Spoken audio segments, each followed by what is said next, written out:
إياك نعبد وإياك نستعين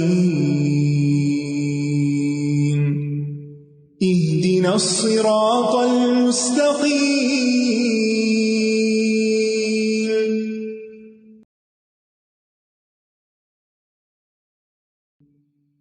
السلام علیکم ورحمۃ اللہ وبرکاتہ، نحمده ونصلی علی رسولہ الکریم، اما بعد فاعوذ باللہ من الشیطان الرجیم، بسم اللہ الرحمن الرحیم، رب اشرح لی صدری ویسر لی امری واحلل عقدۃ من لسانی یفقہوا قولی۔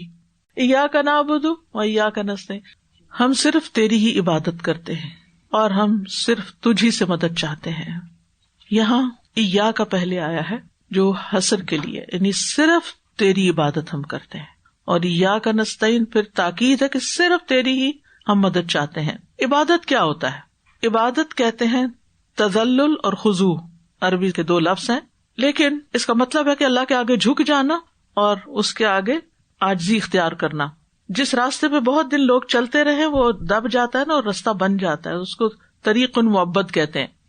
لیکن عبادت کا معنی ہوتا ہے کہ کسی کو غیبی طاقتوں کا مالک سمجھ کر اس سے انتہا درجے کی محبت کے ساتھ اس کے سامنے عاجزی اور ذلت کے ساتھ جھک جائے انسان۔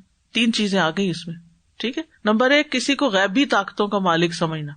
غیبی طاقتیں کون سی ہوتی ہیں؟ جو عام بندوں کے پاس نہیں ہوتی، ٹھیک ہے۔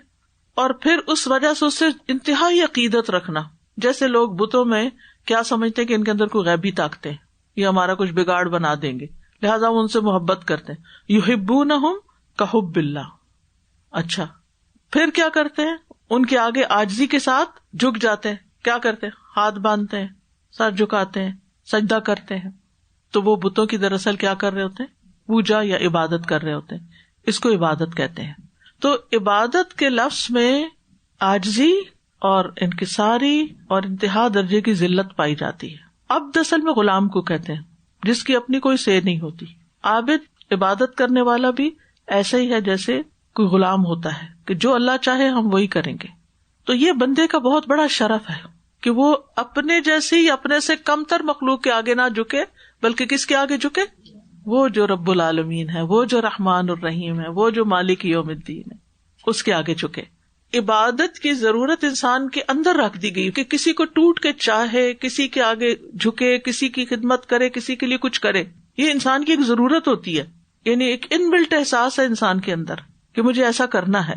اسی لیے کچھ لوگ پھر درختوں کی عبادت کرنے لگتے ہیں کہ ان سے کچھ فائدہ پہنچ گیا، کچھ پتھروں کی، کچھ جانوروں کی، کچھ شیطان کی بھی کرتے ہیں، اور کچھ نہ ملے تو پھر اپنے نفس کی بھی کرنے لگتے ہیں۔ فَرَأَيْتَ مَنِ اتَّخَذَ إِلَٰهَهُ هَوَاهُ، اپنی خواہشات کی پوجا کرنے لگتے ہیں، جو دل چاہتا ہے وہی کرنے لگتے ہیں۔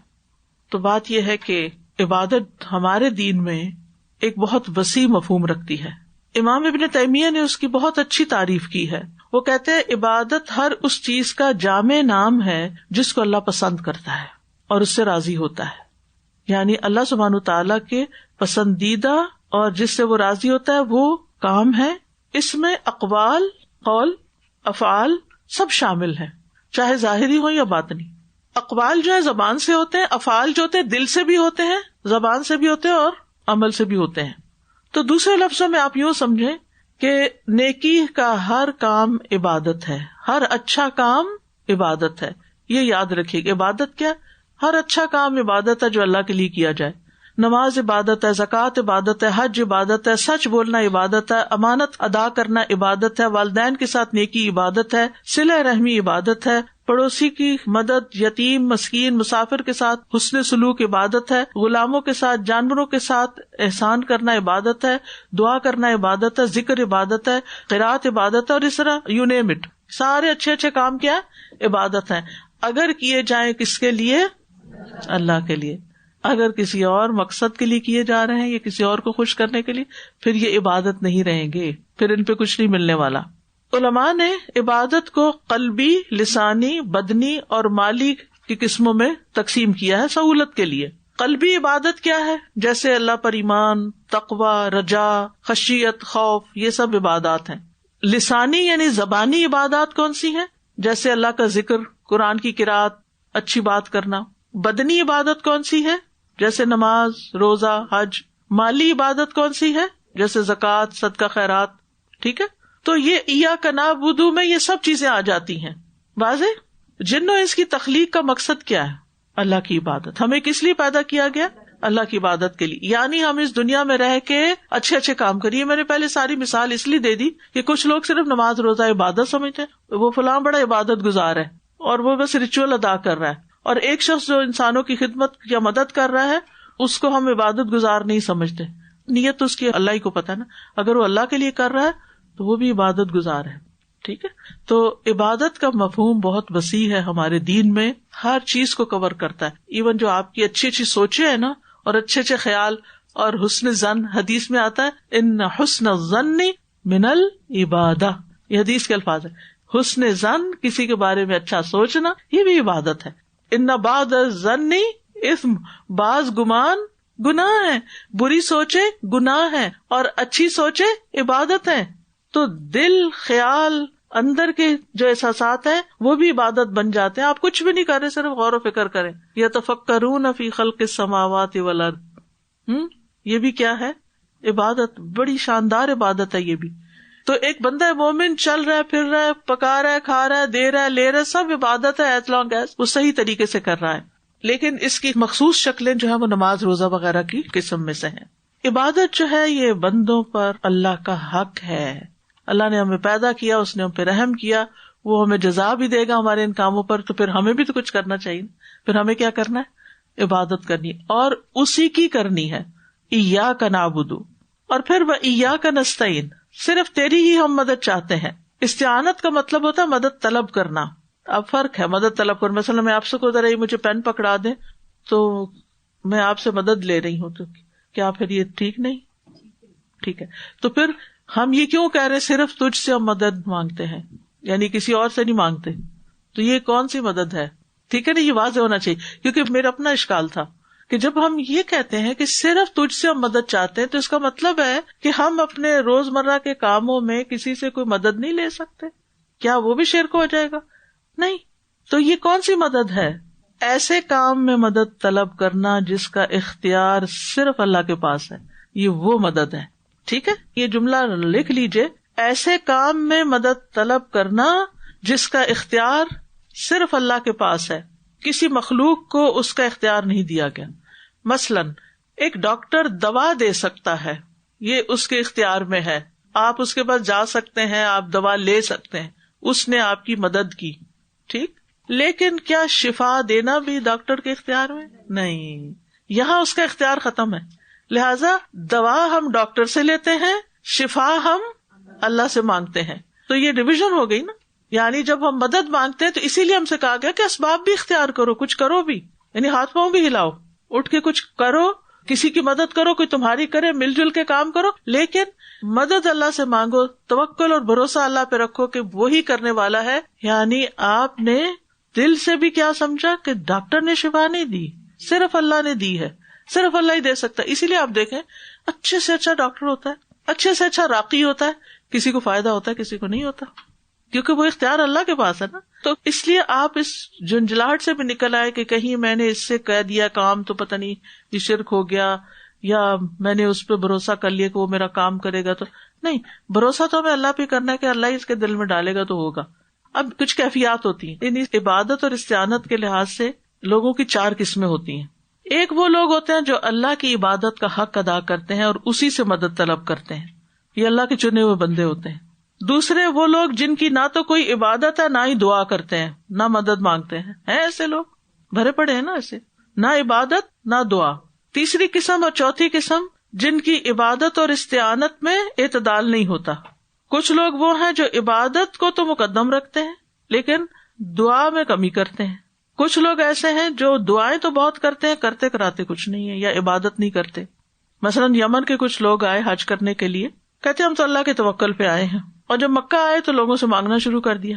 ٹھیک ہے، تو اللہ تعالیٰ نے آیت نازل کر دی، وَتَزَوَّدُوا فَإِنَّ خَيْرَ الزَّادِ التَّقْوَىٰ، زاد راہ لے کے چلا کرو، بہترین زاد راہ تقویٰ ہے.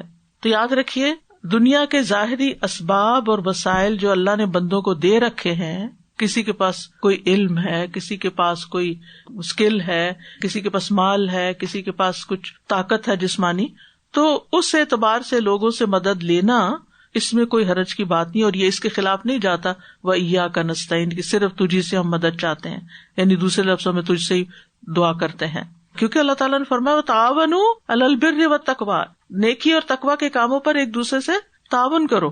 پھر آپ دیکھیے کہ انسان کو اسباب اختیار کرنے کا حکم دیا گیا ہے. موسیٰ علیہ السلام کو کیا کہا گیا تھا؟ ان اضرب بعصاک الحجر. اللہ چاہتا تو صرف ایک حکم دیتا، پتھر کو پانی نکل آتا اس میں سے. کہا عصا تم مارو، حالانکہ کبھی پتھر پہ کوئی عصا مارے تو اس سے کچھ نکلتا، لیکن اللہ تعالیٰ نے پھر بھی اسباب اختیار کرنے کو کہا. حضرت مریم کو کیا کہا؟ ہزی الیک بجذع النخلہ، بھوک لگی ہے کھجوروں کے لیے درخت ہلاؤ. اتنی مشکل حال میں ہے، لیکن اللہ تعالیٰ چاہتا تو ویسے فرشتے کے ذریعے وہ ساری زندگی جب عبادت کرتی تھی ان کے پاس کھانا پہنچتا تھا. آج جب وہ مشکل میں تو اللہ تعالیٰ کہتے درخت ہلاؤ، اسباب اختیار کرو. حالانکہ کبھی آپ نے کھجور کا درخت ہلا کے کھجوریں گرائیں؟ گرتی ہیں نہیں، لیکن وہ ان کی اس کیفیت کے لیے بہت ضروری تھا کہ ڈلیوری سے پہلے وہ کچھ اس طرح کا کام کرے کہ جس سے ڈلیوری بھی آسان ہو اور کھانے کو بھی مل جائے. تو بہرحال سبب اختیار کرنا ہے. مانگنا صرف اللہ سے ہے، مانگنے کے بعد سبب بھی اختیار کرنا ہے. تیسری چیز توکل اللہ پہ رکھنا ہے کہ کرے گا وہی. دل کا اعتماد، دل اللہ سے جڑا ہوا. بعض لوگ اسباب اختیار نہیں کرتے، بعض لوگ اللہ سے مدد ہی نہیں مانگتے. ہر چیز میں دھیان اللہ کی طرف جانا چاہیے. ایون اگر ہم اسباب بھی اختیار کر رہے ہیں تو ہمیں مدد اللہ سے مانگنی چاہیے. بعض سلف صالحین نمازوں میں اللہ سے اپنی ساری ضروریات مانگتے تھے. یعنی نماز پڑھتے تھے تو نماز کے سجدوں میں بھی دعائیں ہوتی ہیں نا، تو وہ دل میں اپنی حاجتیں رکھ کے تو اللہ سے مانگتے تھے. جیسے ہم کہہ رہے ہیں ربنا آتنا فی الدنیا حسنہ، حسنہ کہہ کے جو دل میں آپ کی ضرورتیں وہ ساری مانگ سکتے ہیں. ٹھیک ہے. وہ کہتے ہیں کہ حتیٰ کہ آٹے میں ڈالے جانے والا نمک اور بکری کا چارہ بھی اللہ ہی سے مانگتے تھے، یعنی دھیان ادھر جاتا تھا پہلے. جوتے کا تسمہ بھی، حضرت عائشہ کا قول ہے یہ، سب کچھ اللہ سے مانگو یہاں تک کہ جوتے کا تسمہ بھی، کیونکہ اگر اللہ میسر نہ کرے تو کبھی میسر نہ ہو. اب دیکھیں آج کے حالات میں لوگوں کے جیب میں پیسے ہیں لیکن گاڑیاں نہیں ہیں، مارکیٹ میں چیزیں کم ہیں، آپ لینا چاہتے ہیں لیکن اویلیبلٹی نہیں. اللہ چاہے کچھ بھی حالات پیدا کر دے جو آپ سمجھتے ہیں کہ آپ آن لائن بھی ایک ٹک ٹک کر کے کچھ حاصل کر لیں گے، ضروری نہیں. اچھا، اب کچھ لوگ ایسے ہیں کہ جو غیر اللہ سے مانگتے ہیں وہ چیزیں جو ان کے اختیار میں ہیں کوئی نہیں، کبھی بتوں سے اور کبھی انسانوں سے، کبھی قبر والوں سے جا کے. تو یہ کیا ہے؟ شرک ہے. ٹھیک ہے. تو انسان کو اللہ ہی سے مانگنا چاہیے، غیر اللہ سے نہیں مانگنا چاہیے. کیا مانگے یہ تو نہیں ہمیں بتایا یہاں. ہم صرف یہ کہا ایاک نعبد و ایاک نستعین، تیری ہم عبادت کرتے ہیں، یہ نہیں بتایا کیا کیا کرتے ہیں، ڈیٹیل نہیں بتائی، وہ تو ہمیں خود جاننی کہ ہم تجھ سے مدد مانگتے ہیں کس کس چیز میں، ہر چیز میں ڈیٹیل نہیں بتائی. اگر کہہ دیا جاتا کہ یہ فلاں چیز میں مدد مانگو تو بس پھر ہم وہی مانگتے، باقی رہ جاتا. تو اس میں بڑی وسعت ہے اور یہ بہت نفع بخش دعا ہے ایک طرح سے. ٹھیک ہے. اور پھر آپ دیکھیے کہ اللہ سبحانہ وتعالیٰ سے نیک کاموں کی توفیق بھی مانگنی چاہیے. اور ہمیں بہترین دعا ایک سکھائی گئی ہے نماز کے بعد، وہ کیا ہے؟ ربی اعنی علی ذکرک و شکرک و حسن عبادتک. تو اس میں سب کچھ آ جاتا ہے کہ اللہ مجھے اپنے ذکر، شکر اور اچھی عبادت کرنے پر میری مدد فرما. تو اس آیت سے پتہ چلتا ہے کہ ہمیں خالصتاً اللہ کی عبادت کرنی چاہیے. تمام انبیاء نے اللہ کی عبادت کی طرف دعوت دی. اللہ کی عبادت میں کسی کو شریک نہیں کرنا چاہیے. غیر اللہ کی نہ عبادت کرنی چاہیے اور نہ ہی ان سے دعائیں کرنی چاہیے، کیونکہ دعا جو ہے وہ عبادت کا سب سے اعلیٰ حصہ ہے. اسی طرح عبادت بھی کوئی جسمانی ہوتی ہے اور کوئی قلبی بھی ہوتی ہے، جیسے توکل، تقوی، خوف، خشوع. ٹھیک. اللہ کی عبادت کر کے ملے گا کیا؟ اللہ کی رضا ملے گی، اور اللہ راضی ہو گیا تو کیا ہوگا؟ اس کی رحمت ہو جائے گی اور نتیجتاً جنت میں انسان داخل ہوگا. لہذا ہر کام عبادت کی نیت سے کرنا چاہیے اور خاص عبادات جو ہیں اس کے لیے وقت نکالنا چاہیے. ٹھیک ہے. اور اللہ ہی سے مدد مانگنی چاہیے اور اللہ کے سوا کسی اور سے مانگنا نہیں چاہیے. مانگنے کی چیزوں میں سب سے اہم چیز ہے ہدایت کی دعا. ہمیں سیدھا راستہ دکھا، ہمیں ہدایت دے. ہدایت کے کئی مفہوم ہیں. رستے کی طرف رہنمائی کرنا، رستے پر چلا دینا، منزل مقصود تک پہنچا دینا. یعنی یا اللہ ہمیں سیدھے رستے کی رہنمائی دے، اس پہ چلنے کی توفیق دے اور اس پر جمع بھی دے تاکہ ہم تیری رضا حاصل کر سکیں. تو رستہ دکھانا، بتانا اور رستے پہ چلنے کی توفیق دینا. ہدایت کو دو بڑی قسموں میں تقسیم کیا جاتا ہے. ایک ہے ہدایت توفیق اور ایک ہے ہدایت ارشاد. ہدایت توفیق میں نیک کاموں کی توفیق دینا اور ارشاد کا مطلب ہے تعلیم دینا. اسی طرح ایک عام ہدایت ہوتی ہے اور ایک خاص ہدایت ہوتی ہے. عام ہدایت کیا ہے کہ اللہ تعالیٰ نے ہمیں الہام کیا ہے پانی کیسے پینا ہے. ایک بچہ ہے چھوٹا پیدا ہی ہوتا ہے تو ماں کا دودھ چوسنے لگتا ہے. یہ کیا ہے؟ کس نے رستہ دکھایا؟ انا ہدینا السبیلا، اللہ ہی نے رستہ دکھایا ہے کہ کیا کرنا ہے، دودھ کیسے پینا ہے، بھوک لگے تو رونا ہے، کیسے اپنی ضروریات بتائیں. ایک چھوٹا بچہ بھی اپنی ساری باتیں کر لیتا ہے ماں سے اور وہ سمجھ بھی جاتی ہے کہ کیا چاہتا ہے بچہ. ٹھیک ہے نا؟ تو یہ سکھایا اللہ ہی نے ہے. تو یہ عام ہدایت ہے جس میں مثلاً جہاز بنانا، اڑانا انسانوں کی کوششیں ہیں، اسباب اختیار کیے ہیں، الہام اللہ ہی نے کیا کہ کیا کرو. اور کس کو وہ الہام کرتا ہے؟ جو محنت کرتا ہے، جو اس راستے پہ چلتا ہے، کوشش کرتا ہے. والذین جاہدوا فینا لنہدینہم سبلنا. دوسری خاص ہدایت ہوتی ہے اور یہ اللہ تعالیٰ اپنے خاص بندوں کو دیتا ہے، ایمان کی، نیکی کے راستے کی اور اس میں توفیق. اور صراط مستقیم کی ہدایت یہاں مانگی گئی، سیدھے راستے کی ہمیں ہدایت دے. اور صراط مستقیم کیا ہے؟ سیدھا واضح راستہ. صراط کا مطلب راستہ ہوتا ہے جو سیدھا اور واضح ہو. عربی میں صراط کے لیے طریق کا لفظ بھی آتا ہے، سبیل کا لفظ بھی آتا ہے، لیکن یہ ان سب سے خاص ہے. ہر راستے کو صراط نہیں کہتے. وابن السبیل، سبیل آتا ہے نا قرآن میں راستے کے لیے، مسافر کے لیے وہ ابن السبیل. تو یاد رکھیے ہر راستے کو صراط نہیں کہتے، خاص راستہ ہوتا ہے یہ. ٹھیک. اچھا، مستقیم کیا ہوتا ہے؟ اگر آپ نے اردو میں کبھی جیومیٹری پڑھی ہو تو خط مستقیم، اسٹریٹ لائن جو دو ڈاٹس کو آپس میں کنیکٹ کر دے. رائٹ. اب اس کو مستقیم کو ذہن میں رکھیے. یہ چھوٹا بھی ہو سکتا ہے اور بہت بڑا بھی ہو سکتا ہے. تو صراط مستقیم کون سا ہے؟ ایک ڈاٹ پہ کہاں ہے؟ ہم کھڑے ہیں اور دوسرے ڈاٹ تک ہم نے جانا ہے اور اسی لائن پر رہنا ہے، ادھر ادھر نہیں، ڈائیورٹ نہیں ہونا. وہ سبیل ہے، وہ صراط نہیں ہے. صراط پر رہنا ہے آپ نے تاکہ اللہ سے جا ملاقات کرے. یہ کیا ہے؟ اس کی تفصیل کیا ہے؟ قرآن و سنت کا راستہ، جس راستے کی طرف ہمیں قرآن و سنت رہنمائی کرتے ہیں. دین اسلام اس سے مراد ہے. یہ اللہ تعالیٰ تک پہنچاتا ہے راستہ، جنت تک پہنچاتا ہے. یہی واضح صاف سیدھا راستہ ہے.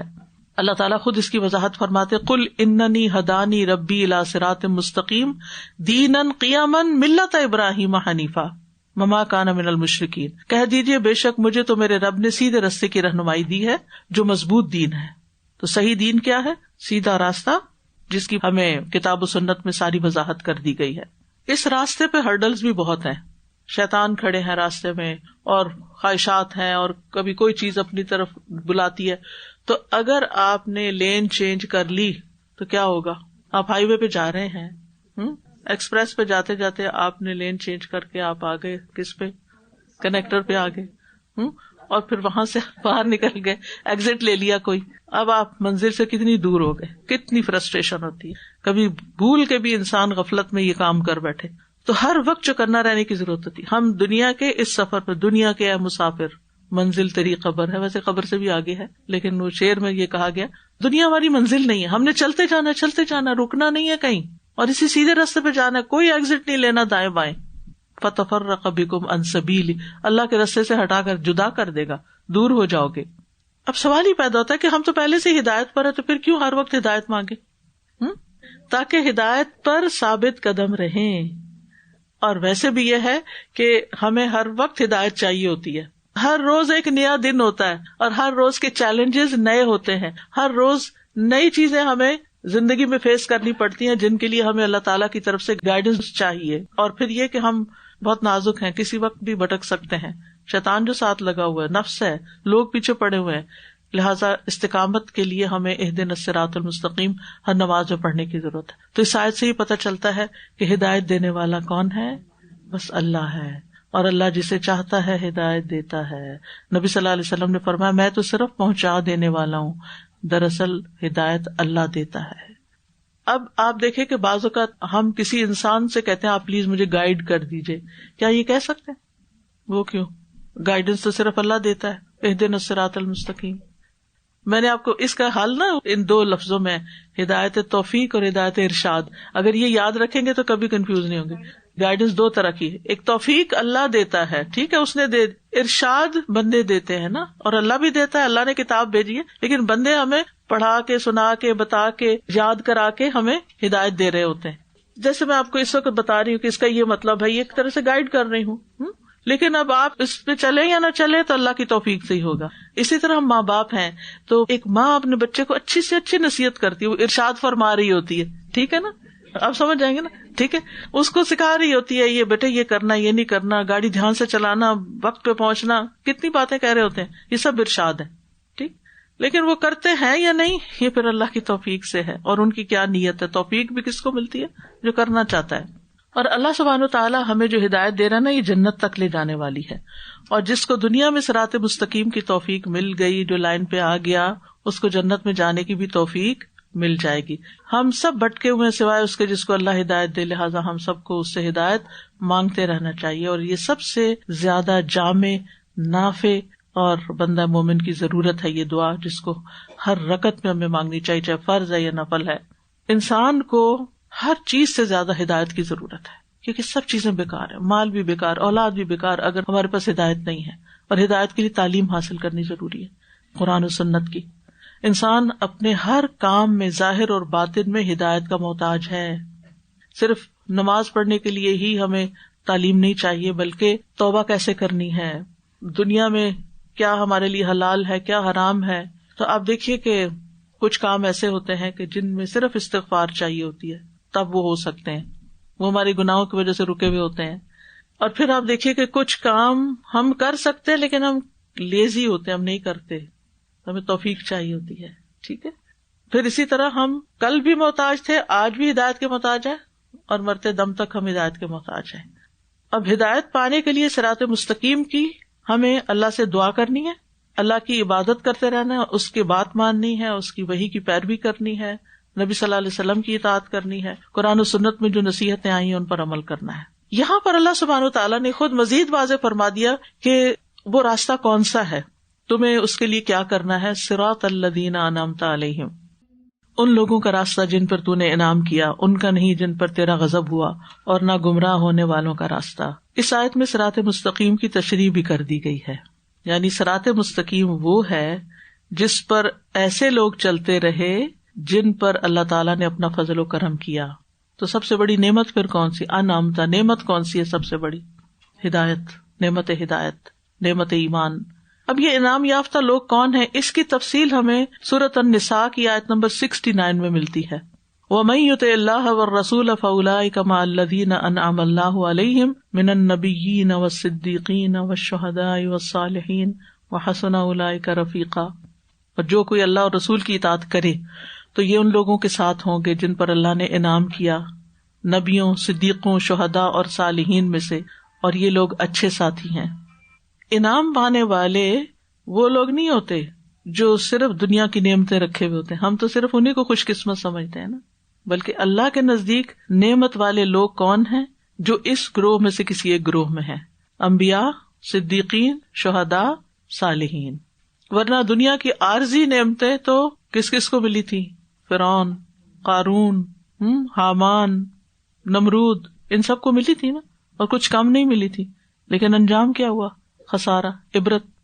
تو انعمتا علیہم میں ہم دیکھتے ہیں کہ انبیاء تو انبیاء ہی ہیں, وہ تو ابو کیٹیگری ہے, اس میں تو ہم میں سے کوئی وہاں نہیں شامل ہو سکتا.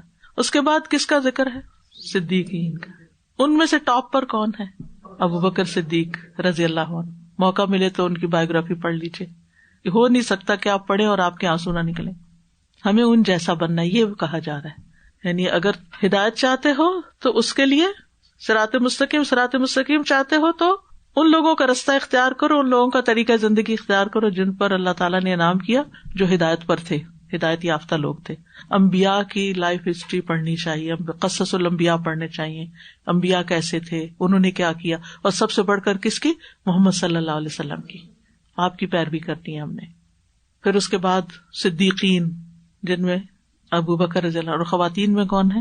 عائشہ صدیقہ, ٹھیک ہے, ان کا بھی لقب صدیق. اور حضرت مریم وہ بھی صدیقہ تھی, کانت امہ صدیقہ, ان کی والدہ صدیقہ تھی.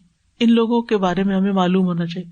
اپنے آپ سے پوچھا ہمیں کتنا پتا ہے, اور ہم سے بڑھ کر ہمارے بچوں کو کتنا پتا ہے ان کا. اگر ان کو یہ پتا ہی نہیں کہ ہمارے ہیروز کون ہیں اور کن کی پیروی کرنے کا اللہ نے حکم دیا ہے، تو پھر وہ تو صرف بےچارے انہیں کو فالو کریں گے نا جو ان کو اپنی آنکھوں سے یہاں نظر آتے ہیں یا جن کی ہسٹری وہ پڑھتے ہیں، وہ تو انہیں کی پیروی کریں گے. وہ کدھر چل پڑے، ان کو یہ سکھائیں، یہ بتائیں، یہ دکھائیں. یہ تربیت کا ایک بہترین طریقہ ہے، اور یہ اللہ تعالیٰ نے ہمیں رستہ دکھایا ہے کہ ہم نے ان کے رستے پہ چلنا ہے. صدیقین و شہداء شہید دو طرح کے ہوتے ہیں، اس کے دو معنی کیے جاتے ہیں. ایک تو وہ جو اللہ کے راستے میں جان دے دیتے ہیں، اور دوسرا علماء، علم والے لوگ، کیونکہ وہ بھی شہد اللہ انہ لا الہ الا ھو والملائکۃ واولو العلم. تو اللہ تعالیٰ نے شہداء میں علم والوں کو بھی شریک کیا، لہذا اہل علم کی صحبت، اہل علم کی مجلس، یہ انسان کی ہدایت پر چلنے کے لیے ضروری ہوتی ہے. ٹھیک ہے. چوتھے ہیں صالحین، وہ جو علم حاصل کرے اور اس پر عمل بھی کریں، نیک لوگ. اور کن کے راستے پر نہیں چلنا؟ غیر المغضوب علیہم، وہ جن پر اللہ کا غضب ہوا.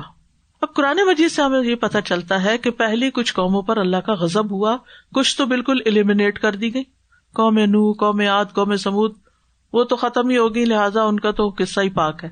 لیکن ایک خاص قوم پر، اہل کتاب پر، یہود پر اللہ کا غضب ہوا، اس کا ذکر آپ تفصیل سے آگے قرآن مجید میں پڑھیں گے. ٹھیک ہے. تو ہمیں ان کا رستہ نہیں. ان پر اللہ تعالیٰ کیوں ناراض ہوئے؟ اس کی وجہ یہ تھی کہ ان کے جو علماء تھے انہوں نے اللہ کی کتاب میں تبدیلیاں کر دی تھی، لوگوں کو دنیا کے فائدوں کے لیے غلط فتوے دیتے تھے، عوام کی صحیح رہنمائی نہیں کرتے تھے. اسی لیے کہا علماء کہتے ہیں کہ اگر امت مسلمہ میں سے جو عالم ہو کر لوگوں کو غلط بات بتائے وہ انہیں اہل کتاب سے مشابہت رکھتا ہے. تو ہمیں ان کے رستے سے بچ کے رہنا ہے، یعنی ہمیں اپنے آپ کو دین کے مطابق ڈالنا ہے، نہ کہ دین کو اپنے مطابق چینج کر لیں. اس سے بچنا ہے، جس کا آج کل بہت زیادہ ایک فتنہ پھیلا ہوا ہے کہ ہر چیز کو ہم اڈاپٹ کر لیتے ہیں اس کلچر میں، اس میں، اور اپنی مرضی کے طریقے اختیار کر لیتے ہیں. نہیں، ہمیں جو دکھا دیا گیا نا کہ یہ رستہ ہے جو جنت میں جانے والوں کا ہے، ان کو اپنا رول ماڈل سمجھنا ہے. اور پھر اس کے بعد آپ دیکھیے کہ ایک وجہ ان کی یہ بھی تھی کہ انہوں نے اللہ کی کتاب میں تحریف کی، آیات کو چھپایا، کچھ احکامات کو معطل کر دیا، اللہ پہ جھوٹ باندھا، اللہ سبحانہ تعالیٰ پہ بری بری باتیں کہیں کہ اللہ کے ہاتھ بندھے ہوئے ہیں، اور اسی طرح نبی صلی اللہ علیہ وسلم سے حسد کیا، آپ پر ایمان نہیں لائے، اور اس طرح کی بہت ساری چیزیں. یعنی ان کے پاس یہ سارا علم تھا، انہوں نے عمل نہیں کیا. اسی لیے مفسرین کہتے ہیں کہ پہلی کیٹیگری انعام یافتہ لوگوں کی وہ ہے جنہوں نے علم پر عمل کیا ہے، دوسری کیٹیگری جنہوں نے علم پر عمل نہیں کیا بلکہ اس کے خلاف کام کیا، اور تیسری جو علم سے بغیر ہیں، ضالین، رستہ ہی بھٹک گئے، وہ سیدھے رستے پہ چلتے چلتے کہیں سائڈ پہ نکل گئے ہیں، جو حق سے لا علم ہے. اور اس میں کہتے ہیں کہ یہود کے اندر علماء تھے جن کی وجہ سے بگاڑ آیا، اور دوسری طرف نصارہ ہیں جن کے اندر عبادت تو بہت آئی لیکن وہ بھی رستے سے ہٹ گئے، رہبانیت میں چلے گئے، ایکسٹریم پہ چلے گئے نا. علم نہیں تھا، علم کو چھوڑ دیا، صرف عبادت پہ چلے گئے، اور اس کو انہوں نے سب سے بڑا کام سمجھا. تو اس میں آپ دیکھیے ہمیں اعتدال کا رستہ اختیار کرنا ہے. ٹھیک. اور اعتدال کا رستہ وہ ہے جو نبی صلی اللہ علیہ وسلم نے ہمیں چل کے جس پہ دکھا دیا. اب نصارہ میں آپ دیکھیں کہ انہوں نے غلو کیا، کس میں؟ حضرت عیسیٰ علیہ السلام کی محبت میں، ان کو اللہ کا بیٹا قرار دے دیا. اور پھر آپ دیکھیں کہ ان کی والدہ کو بھی الہ بنا لیا، اور پھر انبیاء کی قبروں پہ مسجدیں بنا لی، ان کو عبادت خانے بنا لیا. احبار اور رہبان جو تھے ان کے بڑے بڑے مذہبی لیڈر، ان کو اپنا رب بنا لیا. یہ سب باتیں قرآن سے پتہ چلتی ہیں، آگے ان کی تفصیل آپ پڑھیں گے. تو ہدایت کے اعتبار سے لوگوں کی کتنی قسمیں ہو گئی؟ تین قسمیں. نمبر 1 وہ جنہوں نے علم حاصل کیا اور اس پر عمل کیا. نمبر 2 جنہوں نے علم حاصل کیا اور عمل نہیں کیا. اور نمبر 3 جنہوں نے نہ علم حاصل کیا اور نہ عمل کیا. ٹھیک ہے. اور آخر میں کیا کہتے ہیں؟ سورت کے ختم ہونے پہ کیا کہتے ہیں؟ آمین. آمین سورت فاتحہ کا حصہ نہیں ہے، یاد رکھیے، حصہ نہیں ہے. نبی صلی اللہ علیہ وسلم کا فرمان ہے کہ جب امام غیر المغضوب علیہم ولا الضالین کہے تو تم آمین کہو، کیونکہ جس کا کہنا فرشتوں کے کہنے کے موافق ہو جائے گا اس کے پچھلے گناہ معاف ہو جائیں گے. اور فرمایا جب تم میں سے کوئی آمین کہے اور فرشتے بھی آسمان پر آمین کہیں تو اس طرح ایک آمین دوسری آمین سے مل جائے جس کی اس کے بھی گناہ معاف ہو جاتے ہیں. آمین سے دعا قبول ہوتی ہے. اور سورت فاتحہ جو ہے یہ عظیم ترین سورتوں میں سے ہے. اعوذ باللہ من الشیطان الرجیم، بسم اللہ الرحمن الرحیم. الحمد للہ رب العالمین الرحمن الرحیم مالک یوم الدین ایاک نعبد و ایاک نستعین اهدنا الصراط المستقيم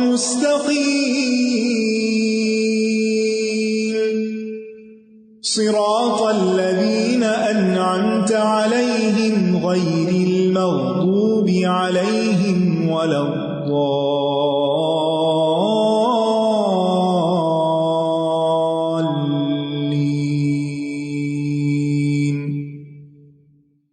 تو یہ اللہ اور بندے کے درمیان تقسیم شدہ صورت ہے. رسول اللہ صلی اللہ علیہ وسلم نے فرمایا، اللہ تعالیٰ فرماتے ہیں نماز میرے اور میرے بندے کے درمیان نصف نصف تقسیم کر دی گئی ہے، اور میرے بندے کے لیے وہ ہے جو وہ مانگے. جب بندہ الحمدللہ رب العالمین کہتا ہے تو اللہ تعالیٰ فرماتے ہیں میرے بندے نے میری حمد بیان کی. جب الرحمن الرحیم کہتا ہے تو اللہ تعالیٰ فرماتے ہیں میرے بندے نے میری تعریف کی.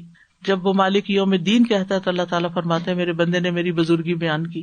یا یہ کہ بندے نے اپنے کام میرے سپرد کر دیے. اور جب ایاک نعبد و ایاک نستعین کہتا ہے تو اللہ تعالیٰ فرماتے ہیں یہ میرے اور میرے بندے کے درمیان ہے، اور میرے بندے کے لیے وہ ہے جو اس نے مانگا. ہدایت مل جائے گی. اب اور ہدایت مل جائے تو آپ سوچیں زندگی کتنی آسان ہو جائے کہ ہر چیز میں ہم سیدھے سیدھے چلتے جائیں. بھولنا اور بھٹکنا رستے میں کتنا تکلیف دہ ہے. اور عبادت کے لیے اللہ کی مدد کی ضرورت ہوتی ہے، اس لیے ایاک نعبد و ایاک نستعین. اور پھر یہ کہ سورۃ فاتحہ سے دعا کے آداب بھی پتہ چلتے ہیں. سب سے پہلے دعا کرتے ہوئے کیا کرنا چاہیے؟ اللہ کی تعریف، الحمدللہ.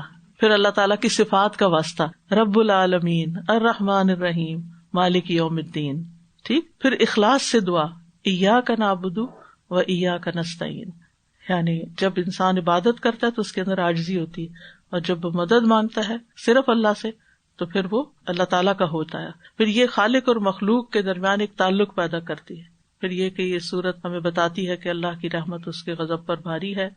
اور اس سورت میں اللہ تعالیٰ کے 6 ناموں کا ذکر ہے. اور پھر یہ کہ جتنے بھی لفظ ہیں ہر لفظ تفصیل طلب ہے. آخری بات یہ کہ یہ سورت شفا ہے.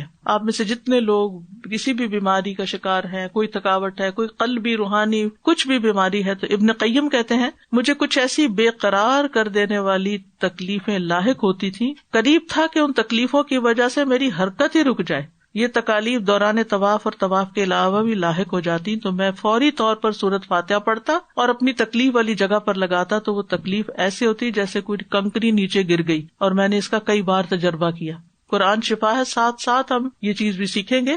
یہ چیز آپ نے پلے باندھ لینی ہے کہ کہیں بھی تکلیف ہو، کسی کو بھی کچھ کہنے سے پہلے خود سورت فاتحہ پڑھ لی جائے، اور یہ دلوں اور جسموں دونوں کی شفا ہے. ایک اور چھوٹی سی خوبصورت بات جو مجھے بہت اچھی لگی وہ یہ کہ اس سورت میں بہت خوبصورت ردم ہے. ہر آیت یا میم پہ ختم ہوتی ہے یا نون پہ ختم ہوتی ہے. تو بہرحال آخری بات کہ جب ہم نماز میں یہ سورت پڑھیں تو دل سے پڑھیں، غور سے پڑھیں. اور پھر یہ ہے کہ نماز کے باہر ہم ہدایت کے راستے پر چلیں، جس کے لیے اچھی صحبت کے حریص ہوں، نیک لوگوں کی صحبت کے حریص ہوں. اللہ تعالیٰ ہمیں عمل کی توفیق عطا فرمائے. تو یہ تھا آج کا سبق. وآخر دعوانا ان الحمد للہ رب العالمین. سبحانک اللہم وبحمدک اشہد ان لا الہ الا انت استغفرک واتوب الیک. السلام علیکم ورحمۃ اللہ وبرکاتہ.